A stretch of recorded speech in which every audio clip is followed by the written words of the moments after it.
हमारी संस्कृति, हमारे संस्कार सदा रहे हमारे साथ। भारत की पुरातन गाथाएं और महान संतों की वाणी। सब्सक्राइब करें तिलक कथाएं। ईश्वर का साक्षात्कार होना भी बड़ी बात है। ये साक्षात्कार केवल उन्हें होता है जो सच्चे दिल से मालिक की भक्ति करते हैं। मालिक का साक्षात्कार मतलब सत्य का साक्षात्कार होना, क्योंकि सत्य ही मालिक है और मालिक ही सत्य है, बाकी सब असत्य है। अरे वहम हुआ होगा तुम्हें। वहम कैसे होगा? भगवान शिव मेरे सपने में आए और उन्होंने मुझे आज्ञा दी कि मंदिर का जीर्णोद्धार करूं, और मैं भगवान की आज्ञा का पालन करूंगी। आप गांव वालों का इकट्ठा किया हुआ चंदा मुझे दे दीजिए। अच्छा, तो उस चंदे पर नजर है तुम्हारी। कोई ना कोई बहाना बनाकर तुम वो चंदा मुझसे हड़प लेना चाहती हो। आपको ऐसी बातें करना शोभा नहीं देता। गोवर्धन और इस आदमी में कितना फर्क है। गोवर्धन पैसा बचाने के लिए भगवान की बात मानने से इनकार कर रहा है, और ये आदमी पैसा पाने के लिए भगवान को मानने की कोशिश कर रहा है। जैसा गोवर्धन जैसे लोग समझते हैं, पैसा इंसान के लिए सुख देने वाली चीजें खरीद सकता है, लेकिन पैसे में इतनी ताकत नहीं है कि पैसा सुख खरीद सके। पैसों से सोने के लिए गद्दे खरीद सकते हैं ताकि नींद आ जाए, लेकिन नींद नहीं खरीद सकते। दुबकी गोवर्धन को सांप कहती थी, और गोवर्धन दुबकी को क्या कहता था? वो दुबकी हमेशा मेंढक की तरह टर टर मेरे खिलाफ टर्राती रहती है। उसकी क्या सुनती हो तुम? दुबकी गोवर्धन को सांप कह रही थी और गोवर्धन उसे मेढक। लेकिन गांव के लोगों के बार बार कहने पर भी गोवर्धन मंदिर बनवाने की बात ही नहीं करता था। एक दिन सुनीति को सपने में महादेव शिवशंकर का साक्षात्कार हुआ।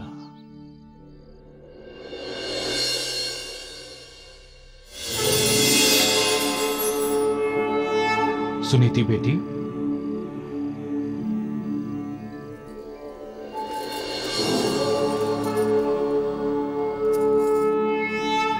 प्रणाम देवाधिदेव। कल्याणमस्तु।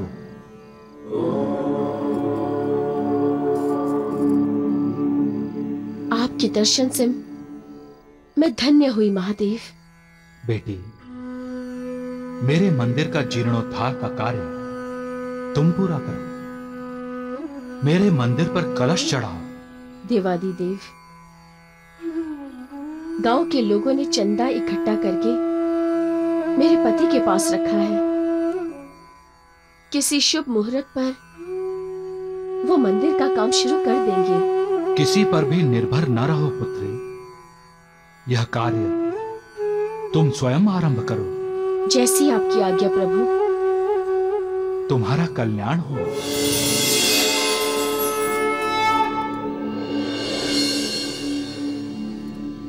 शंभू महादेव, शंभू महादेव। क्या हुआ? हा? क्यों चिल्लाई तुम? दुबकी आई? कौन शंभू महादेव? ईश्वर का साक्षात्कार होना भी बड़ी बात है। ये साक्षात्कार केवल उन्हें होता है जो सच्चे दिल से मालिक की भक्ति करते हैं। मालिक का साक्षात्कार मतलब सत्य का साक्षात्कार होना, क्योंकि सत्य ही मालिक है और मालिक ही सत्य है, बाकी सब असत्य है। मालिक ही नित्य है, बाकी सब अनित्य है। मालिक का साक्षात्कार होना मतलब मालिक की कृपा होना। सुनीति पर मालिक की कृपा हुई। साक्षात शिव जी ने उसे मंदिर का जीर्णोद्धार करने को कहा। जिस पर गोवर्धन को विश्वास ही नहीं हो रहा था। झूठ है ये सुनीति, ये नहीं हो सकता, नहीं हो सकता। भला मुझे झूठ बोलने की क्या जरूरत है? अरे वहम हुआ होगा तुम्हें। वहम कैसे होगा? भगवान शिव मेरे सपने में आए और उन्होंने मुझे आज्ञा दी कि मंदिर का जीर्णोद्धार करूं, और मैं भगवान की आज्ञा का पालन करूंगी। आप गांव वालों का इकट्ठा किया हुआ चंदा मुझे दे दीजिए। अच्छा अच्छा, तो उस चंदे पर नजर है तुम्हारी। कोई ना कोई बहाना बनाकर तुम वो चंदा मुझसे हड़प लेना चाहती हो। आपको ऐसी बातें करना शोभा नहीं देता। तो झूठ कह रहा हूँ क्या? अरे साक्षात्कार तुम्हें ही होना था। वो तो जानते ही होंगे कि जमा किया हुआ चंदा मेरे पास है। वो मुझसे कह सकते थे, तुम्हें कहने की क्या जरूरत? आप मुझे बातों में मत उलझाइए। और तुम मुझे सपने में मत उलझाओ। और सत्य ये है कि तुम्हारा देखा हुआ सपना अच्छा नहीं है, क्योंकि आज तक जो नहीं हुआ अब होने लगा है।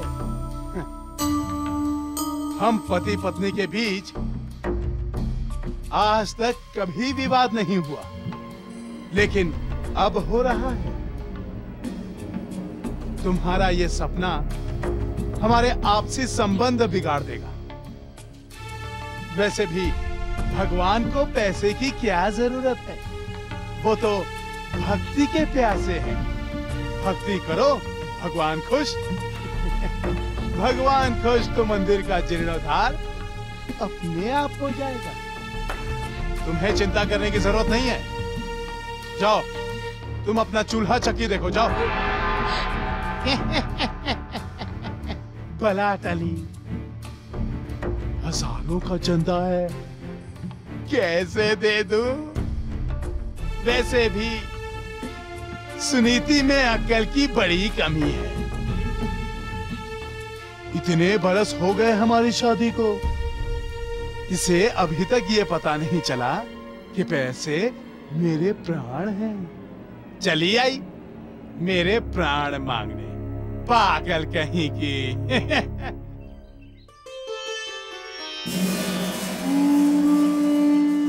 कहाँ है मेरा पैसा? बोलिए। मैं कब से ओम नमः शिवाय बोल रहा हूँ, कब से, फिर भी पैसा नहीं मिला। तुम्हें पैसा मिल जाए इसलिए तो जाप करने को कहा है। तुम्हारा जाप पूरा नहीं हुआ इसलिए तो तुम्हें पैसा नहीं मिला। तो क्या और जाप करूं? हाँ बेटा, जाप करते रहो, फिर पैसा मिलेगा। बोलो ओम नमः शिवाय, ओम नमः शिवाय।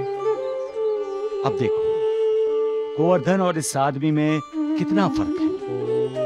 गोवर्धन पैसा बचाने के लिए भगवान की बात मानने से इनकार कर रहा है और ये आदमी पैसा पाने के लिए भगवान को मानने की कोशिश कर रहा है।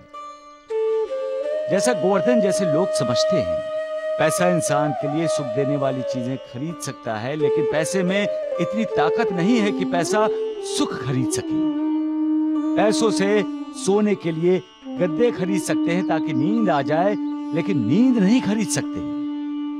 पैसों से बढ़िया स्वादिष्ट खाना खरीद सकते हो, भूख नहीं खरीद सकते। कितना भी पैसा हो, मन की शांति नहीं खरीदी जा सकती। पैसा ही मन में ईर्ष्या द्वेष को जन्म देता है। क्यों ऐसा क्यों होता है? पैसा होने पर भी इंसान को संतोष क्यों नहीं होता? क्योंकि इंसान का सुख पैसों से नहीं, उसके अपने कर्मों से है। जैसा कर्म वैसा फल। अच्छे कर्म करो, मालिक की भक्ति करो, पैसों की नहीं, कल्याण होगा तुम्हारा। बाबा, मंदिर के जीर्णोद्धार के लिए गोवर्धन ने अपनी पत्नी को पैसे देने से इनकार कर दिया। फिर क्या हुआ? जीर्णोद्धार वहीं का वहीं रुक गया था, क्योंकि अभी भी पागलों की तरह गांव में घूमती फिरती रहती। नहीं होगा,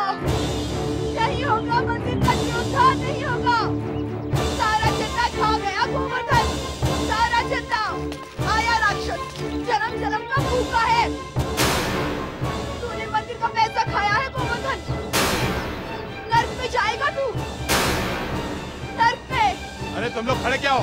पकड़ो उसे। राक्षस, पैसों का भूखा। तूने पति का पैसा खाया है गोवर्धन। नर्क में जाएगा तू। नर्क में।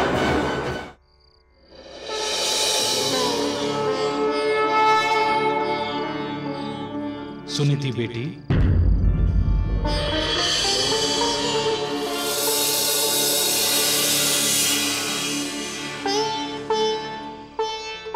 प्रणाम देवाधिदेव। कल्याणमस्तु।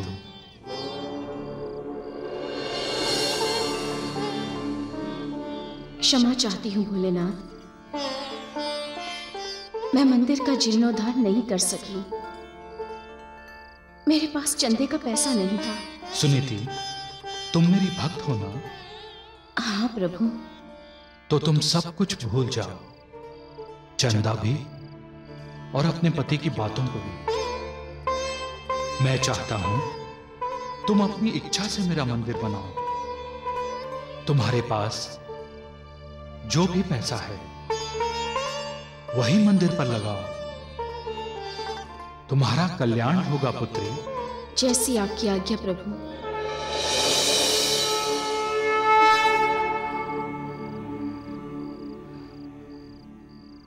मेरा पैसा? मेरे पास कहां से आएगा पैसा?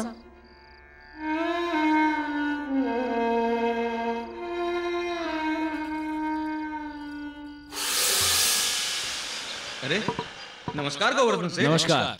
आपके घर से ही आ रहा हूँ। मेरे घर से? मेरे घर में आपको क्या काम था? भाभी जी ने बुलाया था मुझे। सुनीति ने? किस लिए? वो अपने सारे आभूषण बेचना चाहती हैं। क्या? गोवर्धन जी, मेरी बात का बुरा मत मानिए। अगर पैसों की इतनी ही जरूरत है तो मैं कर्जा देने के लिए तैयार हूँ। नहीं नहीं, अभी तक तो ऐसी कोई आवश्यकता नहीं पड़ी। अगर पड़ी तो आपको जरूर याद करूंगा। गोवर्धन ने कभी सोचा भी नहीं था कि सुनीति कभी गहने बेचने का सोचेगी। जो मन का साफ नहीं होता उसके मन में कुटिल विचार आते ही आते हैं। और गोवर्धन तो बेईमानी से दूसरों का पैसा हथियाने से भी हिचकिचाता नहीं था।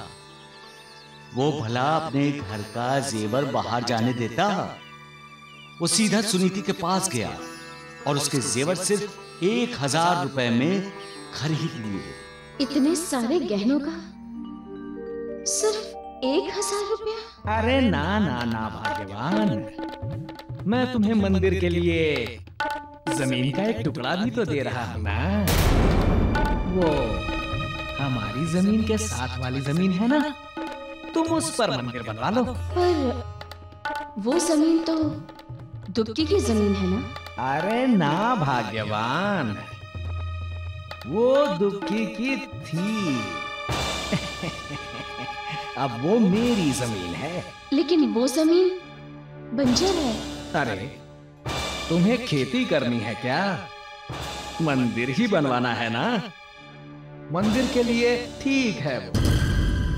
गोवर्धन ने अपनी पत्नी के साथ विश्वासघात किया।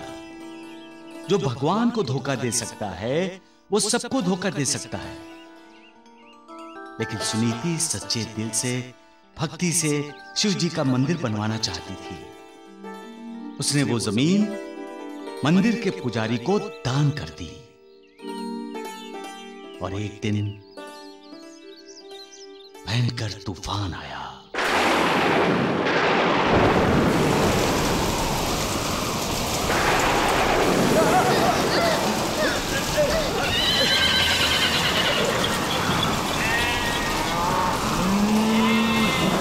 प्रकृति क्रोधित हुई है।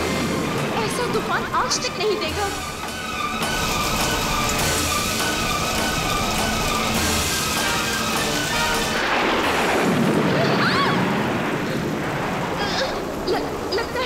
लगता है कहीं बिजली गिरी है। चाहिए जाकर देखिए ना। अरे नहीं, मुझे डर लगता है। गोवर्धन सेठ! देख, तेरे पापों को देखकर आज कुदरत भी कितनी नाराज हुई है। भयानक बारिश और तूफान में दुबकी यहाँ क्या कर रही है? आओ देखें। मंदिर के पैसों से रोक सकता है तो इस तूफान को रोक ले।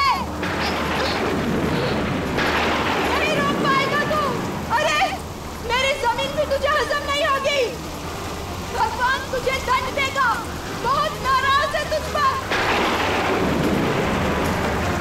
देख देख, ये सब उसका गुस्सा है गोवर्धन।